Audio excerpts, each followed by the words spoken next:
Gente, eu vim falar aqui a respeito do fato que aconteceu com meu filho, que tem autismo na escola.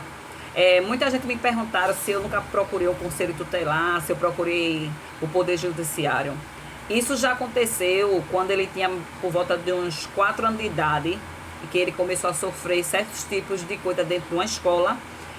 Eu acionei sim o Conselho Tutelar na época, procurei o Ministério Público de Proteção à Criança e entrei com o processo. Então, a Justiça começou a tomar as medidas cabíveis em colocar na escola melhor, procurar médico para ele, etc, etc.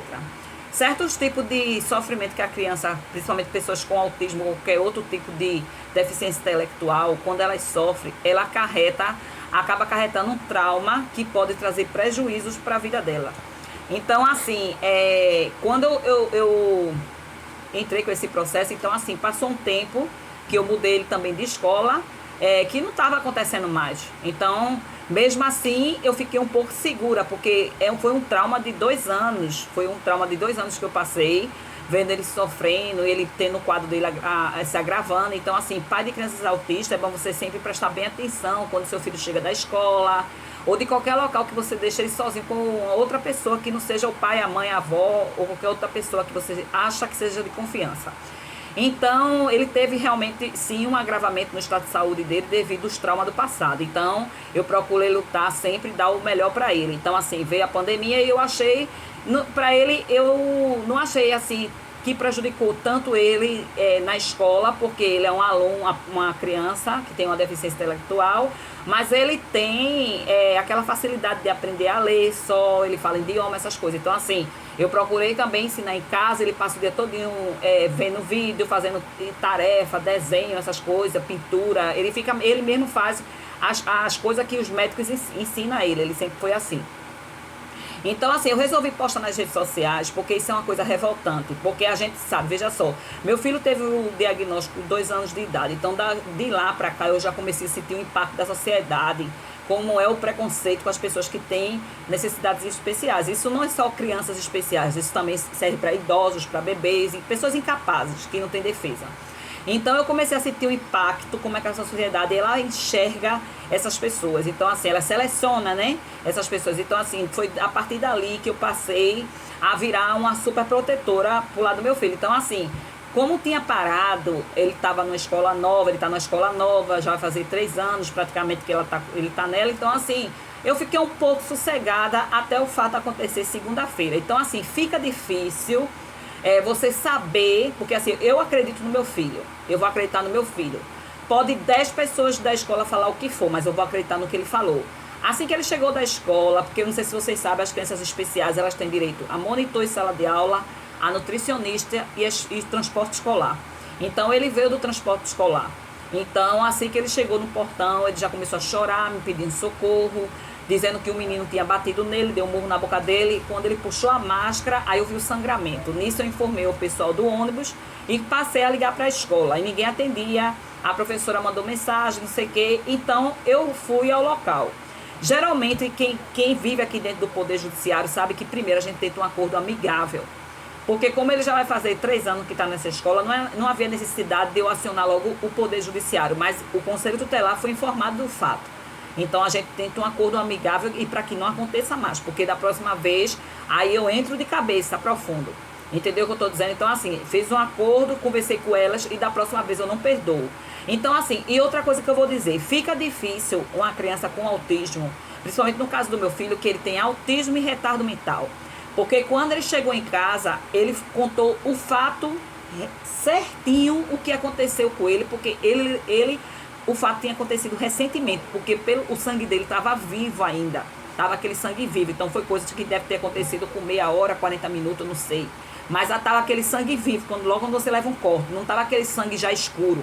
Então ele relatou. Então, uma criança que tem autismo, ele não pode... Você chegar numa delegacia com ele vai entrar... Geralmente, as crianças normais que sofrem maus trato, que eu estou dizendo assim, eu não estou discriminando as crianças autistas, estou falando de pessoas normais que sofrem maus trato, ele vai para um setor psicológico, dentro de uma delegacia ou de um conselho tutelar, e eles fazem um monte de pergunta àquela criança. Mas com uma criança autista fica muito mais difícil. Então a mãe ela tem que ser sábia, ou o pai. Porque ele vai contar a história e como ele sofre de encoralias, essas coisas, ele tem confusão na mente, ele vai começar a contar a história verídica e vai contar coisas de desenho animado.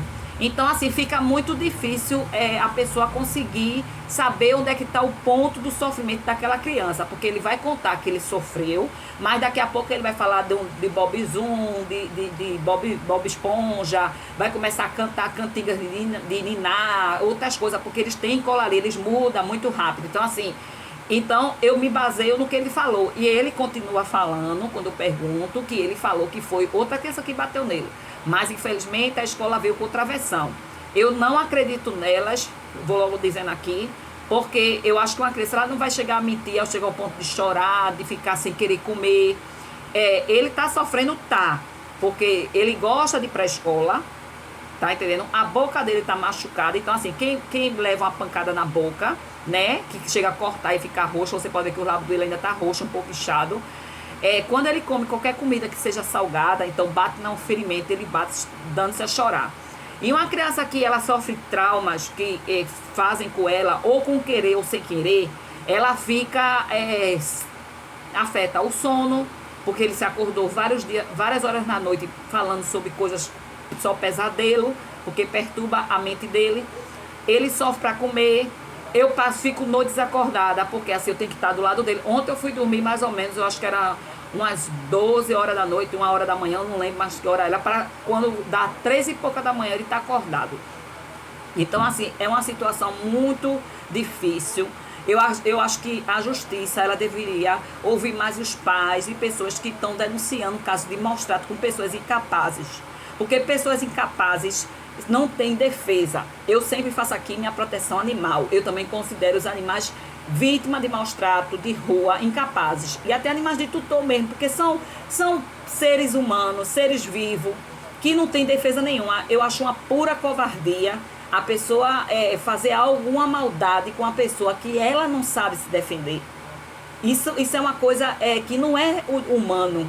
Você chegar para uma pessoa incapaz, para um animal que é incapaz de fazer certo tipo de coisas e ficar tentando retorcer a mente daquela pessoa, dizendo que ela não aconteceu. Para você que não sabe, quando uma criança, eu estou falando mais pro lado do autismo, quando a criança com autismo ela sofre um trauma, então se a pessoa que causou, ouviu os maus tratos que ela sofreu, ficar retorcendo a história, aquilo ali vai causar uma confusão na mente dela, que vai perturbá-la, porque ela vai ficar entre o mundo dela e o mundo daquela pessoa, forçando ela a dizer uma coisa para dizer que não aconteceu.